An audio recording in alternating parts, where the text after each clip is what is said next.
30 अक्टूबर 1984 को इंदिरा गांधी ने अपनी ज़िंदगी का आखिरी भाषण दिया था। ये भुवनेश्वर में एक चुनावी सभा में दिया गया भाषण था। इस भाषण की एक ख़ास वजह थी कि इंदिरा गांधी ने कुछ ऐसे शब्द अचानक उस भाषण में बोले थे जो उनके लिखित भाषण में नहीं थे।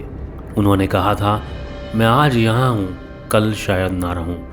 मुझे चिंता नहीं, मैं रहूँ या ना रहूँ। देश की चिंता करना हर नागरिक की जिम्मेदारी है। मेरा लंबा जीवन रहा है और मुझे इस बात का गर्व है कि मैंने अपना पूरा जीवन अपने लोगों की सेवा में बिताया है।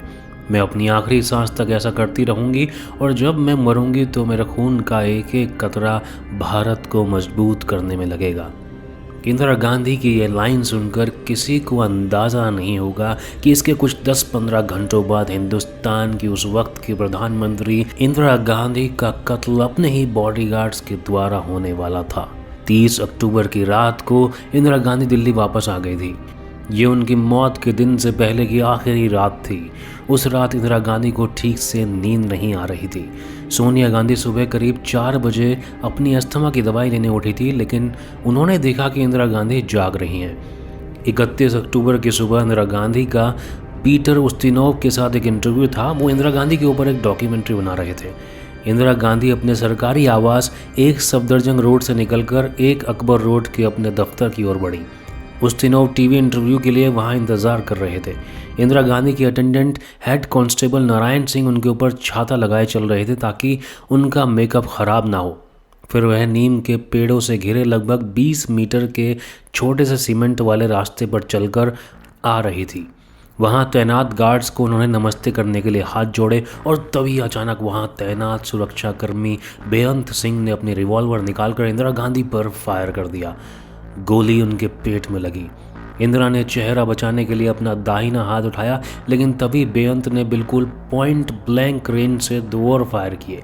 ये गोलियां उनकी बगल, सीने और कमर में घुस गई। वहां से थोड़ी दूर पर सतवंत सिंह अपनी टॉमसन ऑटोमेटिक कार्बाइन के साथ खड़ा था। इंदिरा गांधी को देखते हुए वो इतनी बुरी तरह डर गया कि अपनी जगह से हिल भी नहीं पाया।